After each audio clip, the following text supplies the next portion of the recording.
Olá,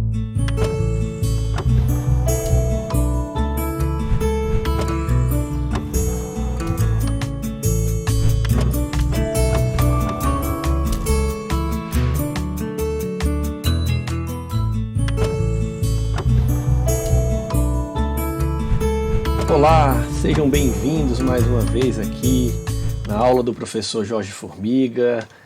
Obrigado pela presença de vocês, por estarem aqui mais um momento tentando aprender. E agora falaremos das integrais triplas em coordenadas cilíndricas. Bom, nessa aula vou tentar fazer uma revisão da aula anterior, bem rápida, né? Porque a base dessa aula são os conteúdos vistos nas duas aulas anteriores.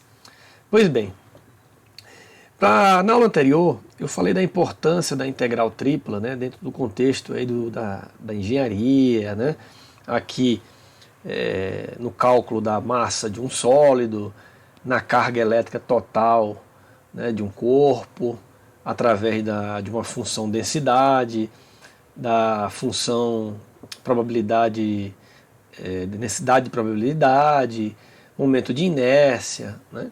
Enfim, uma série de outras aplicações eu comentei na aula anterior. Pois bem, essa construção da integral tripla, ela foi feita através de considerando inicialmente um paralelepípedo B, como vocês podem ver aí em azul, né? Onde ali nós fatiamos esse paralelepípedo em três direções aí, fatiando nos eixos X, Y e Z, para tirarmos uma amostra. E através dessa amostra aqui, onde nós chamamos aqui de BI-JK, que é uma amostra desse paralelepípedo aqui, foi que nós construímos a ideia da integral tripla, ou seja, ΔV foi tirado dessa amostra, né? O ΔV é o ΔX vezes ΔY vezes ΔZ, e a partir disso, considerando uma função que eu chamei aqui de supostamente densidade, né, no espaço tridimensional, porque nós sabemos que a densidade vezes o volume, nós temos uma massa. Então a ideia que eu pedi para vocês e usei na aula anterior é que vamos imaginar que a f de x, y, z seja uma função densidade. E através dessa função densidade vezes esse volume, a gente pode imaginar que a integral tripla seria a massa desse sólido aqui que eu estou mostrando na tela. Bom, fazendo essas subdivisões L e M e N, né, que é em X, Y, Z, respectivamente, tender a infinito, nós aplicamos aqui a definição de integral. Logo, esse somatório, né, dessa densidade vezes volume, para M, N e L repartições tendendo a infinito, isso nos dá a integral tripla. Bom, pelo teorema de Fubini, então essa própria integral tripla, ela pode ser, onde o dv é dx, dy, dz, ela pode ser integrada, né, começando por dx, né, de dentro para fora, dx, dy, dz, ou qualquer outra combinação dos três, né? A gente não vai ter mais 5 combinações, dy, dz, dx, dz, dy, dx e assim por diante. Bom, essa é a ideia da integral tripla, né, onde x, y, z tem os intervalos aí definidos através desse sólido perpendicular aí. Pois bem, a aula de hoje, que eu faço para a gente motivar esse início, né, é como determinar, por exemplo, a massa, né, de um sólido como esse, ou como esse, né, ou até mesmo como esse daqui, se a parte de baixo, a projeção dessa região, desse sólido, né, ou melhor, a região lá no plano XY que vai delimitar o sólido, o volume desse sólido, são regiões circulares, né, como essa aqui de um cilindro, essa daqui, esse corpo aqui que é uma combinação de dois cones, né? Como se calcular, né, através de uma integral tripla?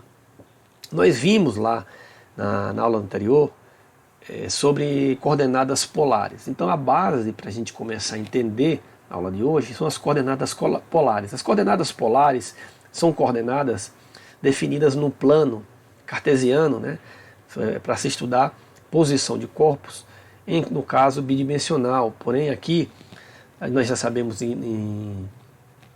no sistema cartesiano que a posição de um corpo é dado por x e por y. Qual a diferença no sistema em coordenadas polares? Em coordenadas polares, nós temos aqui a distância do centro da origem do sistema até o ponto, que chamamos de R, né? E o ângulo que esse R faz com a horizontal, aqui com o eixo X. Uma vez que a gente sabe quem é R e quem é θ, é possível, através desse triângulo retângulo, achar quem é o X e quem é o Y, né? Então, está aqui essa equaçãozinha, nos permite ir de coordenadas polares para retangulares ou de retangulares para polares através dessas que estão aqui embaixo, né, que a gente pode encontrar o ângulo, e aqui o R é dado pelo quadrado desses catetos que vocês estão vendo aqui através desse triângulo retângulo. Isso nós estamos falando de um caso bidimensional. Para um caso tridimensional, como é que funciona então a importância aqui também é que essas coordenadas polares são extremamente importantes para casos mesmo onde nós estamos trabalhando com rotações, né, onde nós precisamos de um θ. Então isso é extremamente ideal o uso dessas coordenadas polares. Então no caso tridimensional, como eu acabei de perguntar, qual a diferença que nós temos aqui em relação ao que nós vimos? Bom, em coordenadas polares nós sabemos que nós precisaríamos de um R e de um θ para definir a posição aqui no plano, certo? Pois bem, a diferença é que agora nós estamos trabalhando no tridimensional, precisaríamos de uma altura. Então, o sistema de coordenadas cilíndricas é um sistema em que o ponto está definido no espaço tridimensional através das coordenadas R, θ e z, que é a altura. Ou seja, essa é a diferença das coordenadas polares que só tem R, θ. Agora nós temos mais um z.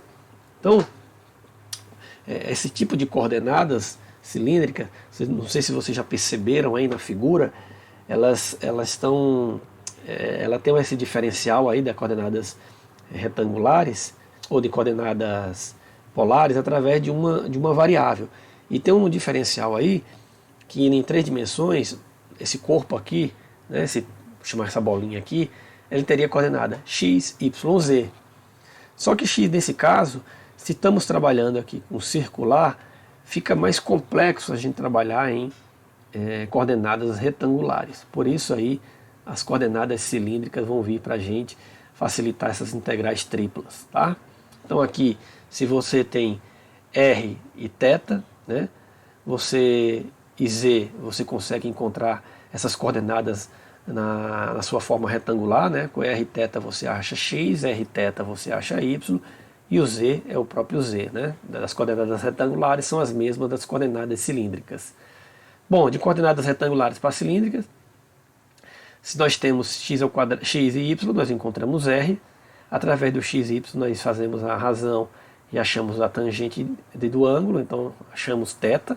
Como o z é o próprio z, então permanece o mesmo. Então está aqui a forma de mudarmos de uma coordenada para outra. Pois bem, uma revisão que eu quero fazer aqui da aula anterior é a questão dos 3 tipos de construção da integral através de como o sólido, como a região onde delimita o volume do sólido está projetada. Por exemplo, a tipo 1 nós sabemos que essa região está projetada aqui no eixo, no plano XY, no tipo 2 no YZ e no tipo 3 XZ. Então recorde que na aula anterior eu falei, bom, nós sabemos que se o sólido, a tua região está projetada aqui no plano XY, ou seja, o teu domínio vai estar aqui, então imaginamos que a altura do sólido está sendo construída com base no eixo Z. Então o eixo Z ele está aqui delimitado por 2 superfícies, aqui em cima e aqui embaixo. Então por isso que ela aparece aqui, eu comentei sobre isso na aula anterior. Então a primeira integração é dz, o que sobra é o dA. Aqui nesse caso da aula de hoje, esse dA não é mais dy, dx nem dx, dy. Nesse caso vai ser r, dr, dθ, porque é coordenadas polares lá no plano. Mesma coisa aqui, ó.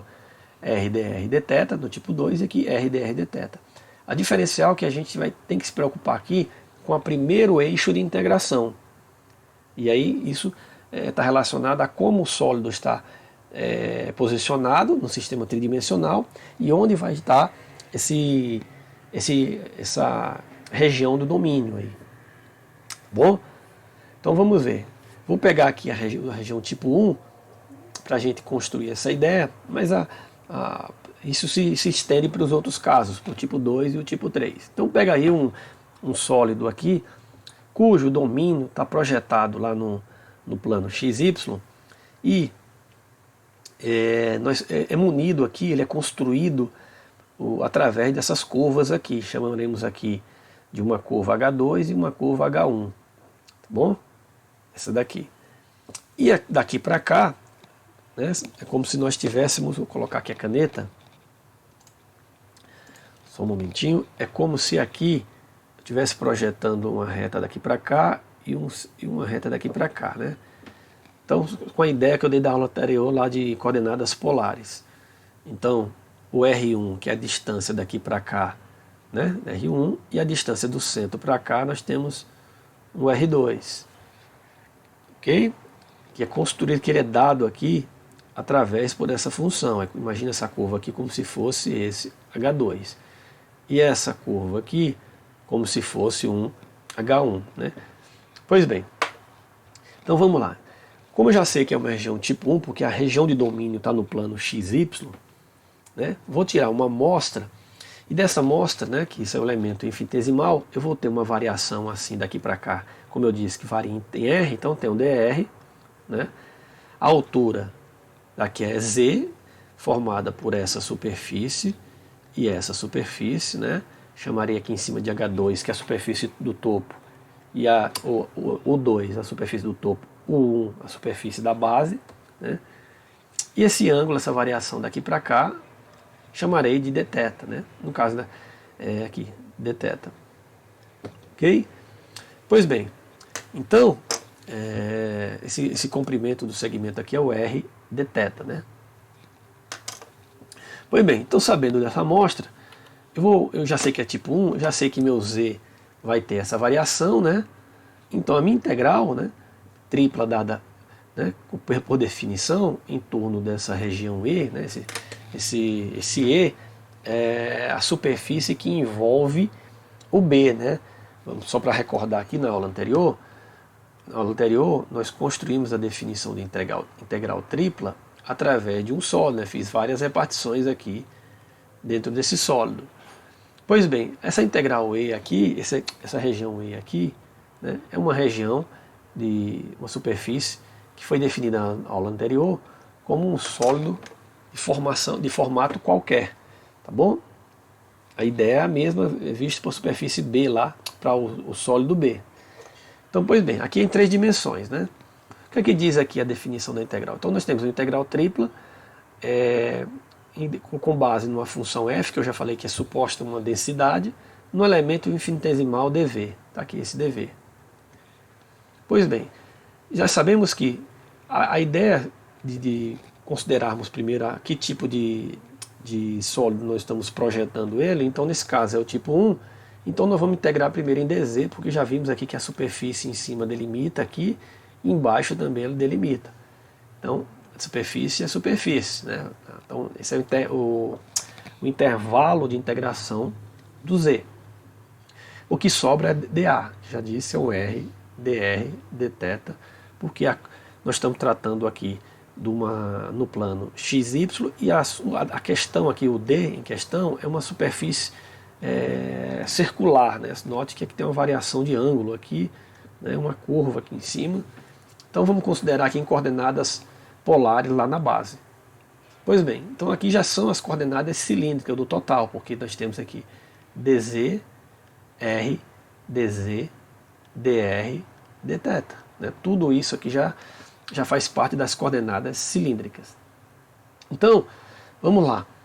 Sabendo que a curva lá no plano, ou a região no plano é circular, vamos usar as coordenadas polares lá embaixo. Então, r cosseno θ definimos como x, r seno θ definimos como y, e o z é o próprio z. trazendo para a nossa integral aqui, né? Note que a primeira integração é em z, o f de x, y, z passa a ser f de r cosseno θ, r seno θ, e o próprio z permanece. Como eu disse, r dr, r dz, dr dθ. Isso são as coordenadas, o que caracteriza uma integração em coordenadas cilíndricas. Bom, como a segunda integração é em r, então o que vem aqui é a variação de r. Lembre-se que r é limitado por duas funções, né? H1 e H2. E o mais importante, como já sabemos que a última integração vai ser em θ, essa função que nós vamos integrar aqui em dr, ele tem que depender de θ, né? Para que a última integração contenha no máximo dependência em θ. E a última variação, como vai ser em θ, né? Depende dos ângulos alfa e beta, né? Que é de onde começa a alfa aqui até o último, que é o beta, né? Pois bem, então está aqui a integral que nos mostra como mudar uma integral tripla em coordenadas retangulares para integrais triplas em coordenadas cilíndricas. Então guarde bem essa ideia aqui. Nós fizemos para a região tipo 1, mas se estende para tipo 2, porque no caso a tipo 2 vai ser, ao invés de ser dz aqui, vai ser dy, né? E a tipo 3, ao invés de ser dy, vai ser dx. O resto permanece o mesmo, e tomar cuidado com as funções aqui, a dependência das funções, tá bom? Pois bem, então vamos lá. É o exemplo 1 aqui, né? Eu acabei colocando o exemplo 2, mas esse aqui é o exemplo 1. O sólido E está contido no cilindro, né? Limitado aí por x ao quadrado, y ao quadrado igual a 1. Então já está dizendo que um cilindro de raio 1, como não aparece a coordenada z, ela está crescendo, né, sobre o eixo z, né, infinitamente para cima, infinitamente para baixo. Só que para limitar esse cilindro, está abaixo do plano z igual a 4. Então é como se estivesse passando um plano onde o cilindro ele bate. E acima do paraboloide, né? Ou seja, lá embaixo do cilindro tem um paraboloide para fechar ele. Esse paraboloide aqui tem concavidade para baixo, né? De acordo com os sinais que nós estamos vendo aqui da tela. Então é um paraboloide aqui.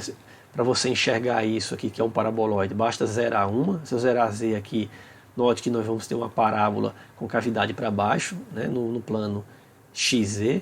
Se eu zerar x, nós vamos ter uma função aqui, 1 menos y ao quadrado, que é uma parábola com cavidade para baixo no plano que é yz, né? Então nós temos aqui o paraboloide, né, formação por essas parábolas com concavidade para baixo. Dessa forma, aqui está aqui esse paraboloide, note que ele tem raio 1, né? Porque se z for 0 aqui, nós jogamos x ao quadrado para cá, y ao quadrado para cá, ficamos com uma circunferência de raio 1, né? Aqui é raio 1. Então, no plano aqui, o paraboloide está assim. O cilindro está aí, né? Onde esse pontinho aqui passa um plano, aqui em cima z igual a 4. Então está aí o sólido qual ele comentou no início. Ele pede aqui a densidade em qualquer ponto, né? Ele fala, não, ele pede não. Ele fala, a densidade em qualquer ponto é proporcional à distância do ponto ao eixo do cilindro. Do ponto ao eixo do cilindro, né? Daqui para cá. A densidade, então quer dizer que a densidade ela é diretamente proporcional. Ou seja, cada pontinho que você vai pegando aí tem um múltiplo escalar através dessa distância, né? Então aqui nós sabemos que uma circunferência de raio 1, né? Nesse caso aqui, x ao quadrado, y ao quadrado igual a 1, essa distância máxima.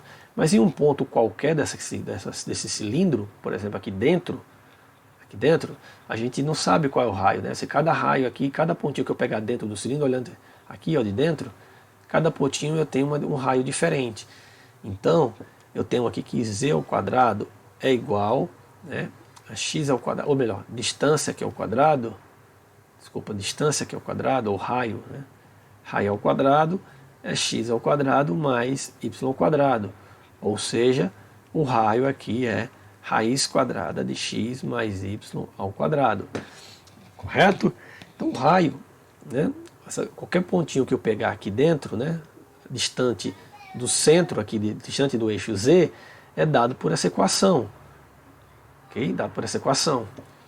O que é que ele diz aqui? A minha função, né, f de x, y, z, ela é proporcional a essa distância aqui, r, né? Distância r, ou proporcional à raiz quadrada de x ao quadrado mais y ao quadrado. Então está aqui minha função densidade que ele dá. Ele está pedindo a massa desse sólido aqui. Então vamos lá. Como eu já sei que é circular, vou tratar isso como coordenadas cilíndricas aqui, esse sólido. Então o meu z, né, é limitado lá em cima pelo plano, aqui z igual a 4, e embaixo pelo paraboloide, né, porque é aqui 1 menos x ao quadrado menos e ao quadrado, mais 1 menos x ao quadrado menos y ao quadrado, como coordenadas polares, x ao quadrado mais r ao quadrado é igual, ou mais y ao quadrado é igual a r ao quadrado, e aqui me dá 1 menos r ao quadrado, né? Porque x é igual a r cosseno θ e y é igual a r seno θ.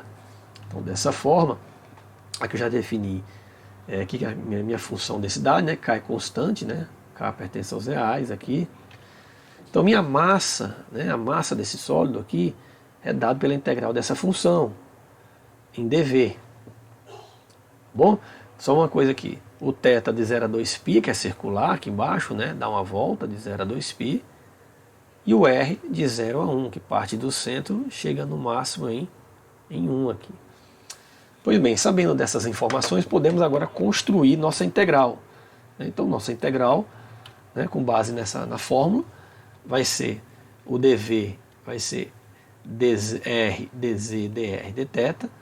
F aqui, isso tudo aqui, r ao quadrado, tira da raiz, fica r. Então fica kr aqui. Multiplicado por r, fica r ao quadrado, né? Vezes k. Integrando em z, vai ficar kr ao quadrado vezes z, né? Integrando de 1 menos r ao quadrado até 4. Ou seja, colocando o 4 aqui, depois subtraindo desse 1 menos r ao quadrado, colocando aqui. Vai dar esse, ó. Tá bom? Note que aqui é uma constante, eu posso tirar da integral. Aqui eu posso subtrair aqui, né?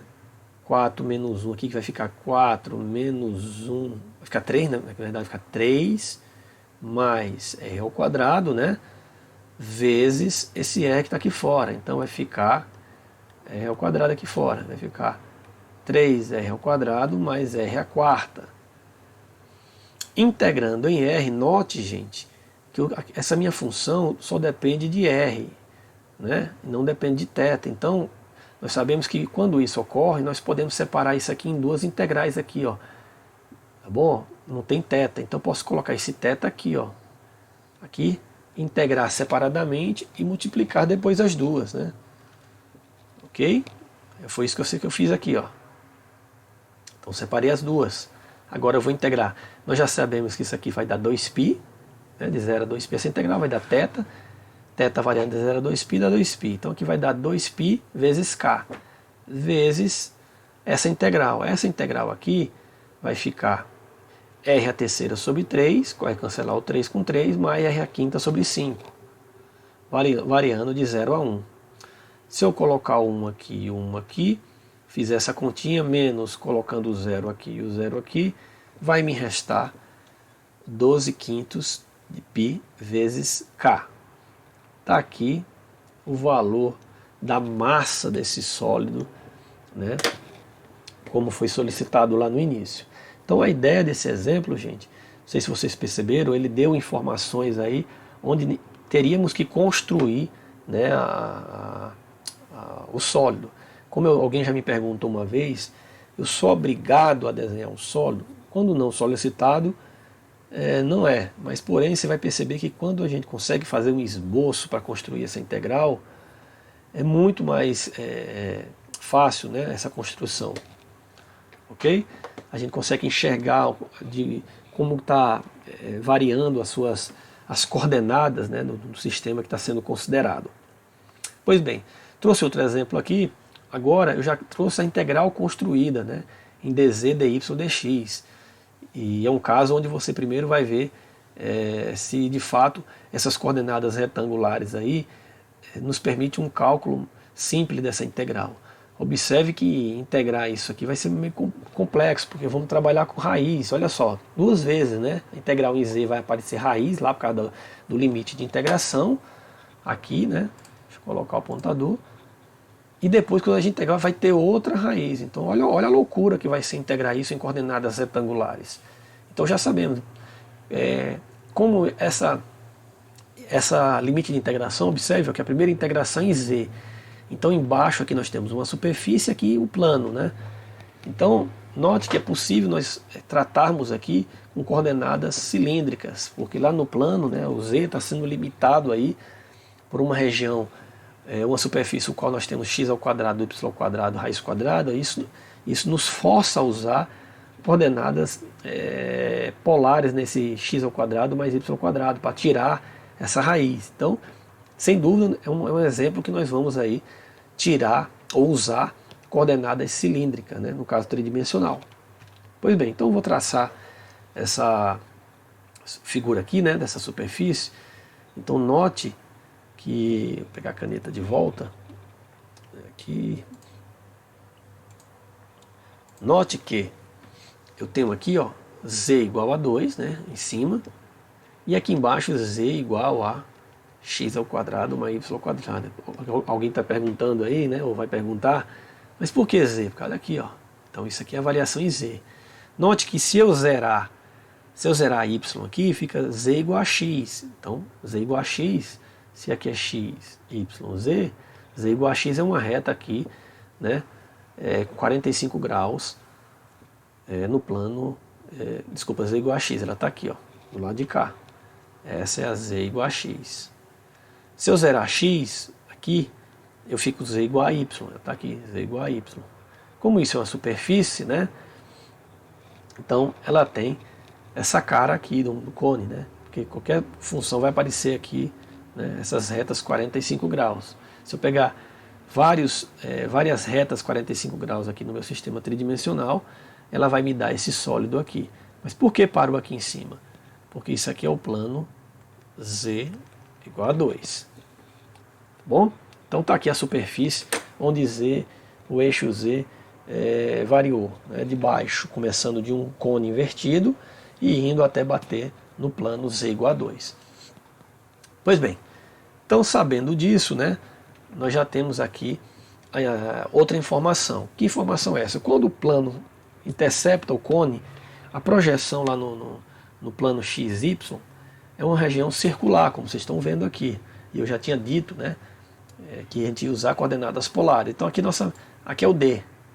Então note que é circular, então aqui eu já sei de cara que θ, né, θ aqui varia de 0 a 2π, porque dá um giro completo, né?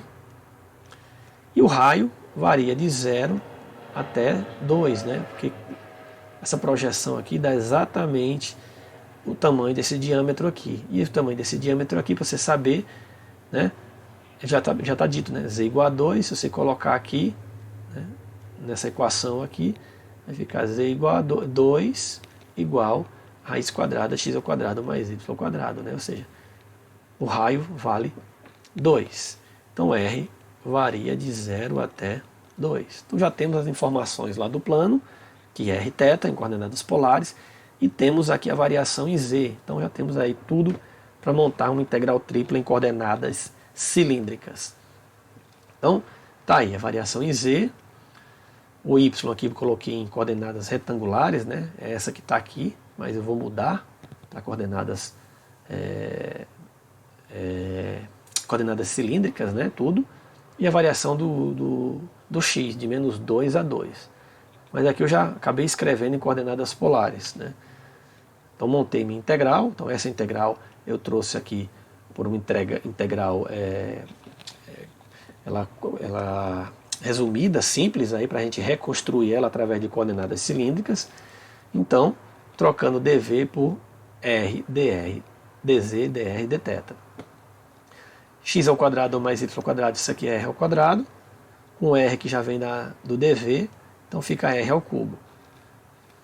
Tá bom?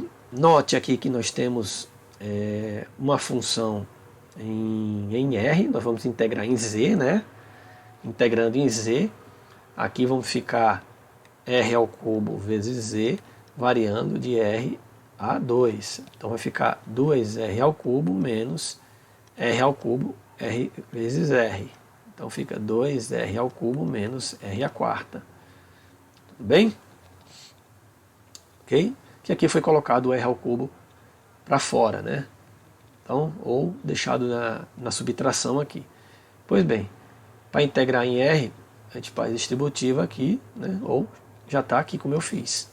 Integrando vai ficar R à quarta sobre 4, R ao quadrado sobre, ou melhor, R à quinta sobre 5. Está aqui. Aqui eu separei igual a ideia que eu utilizei no slide anterior, coloquei θ para cá, né? Porque não tem nenhuma, nada depende de θ aqui, ok? Coloquei o θ aí, e a integral de 0 a 2π de dθ, já vi que já calculamos, deu 2π. Tá, né? A integral disso dá 2π.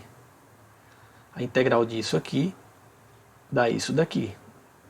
Colocando 0, note que vai zerar tudo. Então, colocando 2 aqui e fazendo esse algebrismo, vocês vão chegar a 16 quintos de π. Bem, gente, esse exemplo aí, né, é um exemplo 2 de fato, que mostra aí que a partir do integral já construída, você vai ter que tirar dela as informações da superfície, né, olhando pelo elemento infinitesimal, né, dx, dy, dz, onde saímos de coordenadas retangulares e partimos para coordenadas cilíndricas. Ok? Por fim, eu quero fazer um comentário aqui e reforçar o que eu comentei lá atrás, que eu fiz tudo isso para tipo 1, mas para tipo 2, né, segue a mesma ideia, né, só muda quem você começa integrando. Aqui fica R, dr, dθ, aqui fica R, dr, dθ. Né? Quando você olhar para o solo e ver aonde está a projeção do seu domínio. Então, quando a projeção estiver no plano YZ, né, então a variação, você vai ver que a variação vai estar ao longo do eixo X. Então a primeira integral vai ser em X. Quando a projeção que delimita o volume do solo está no plano XZ, então a variação dessa altura está ao longo do eixo Y. Dessa forma, a primeira integração é em Y. Depois segue nos conformes como foi visto para tipo 1. Ok, gente? Espero que vocês tenham gostado da aula de hoje. Espero que vocês tenham entendido aí, a ideia que está por trás dessas coordenadas cilíndricas, né? Bons estudos, boa sorte e até a próxima aula, gente. Um grande abraço para vocês. Tchau, tchau.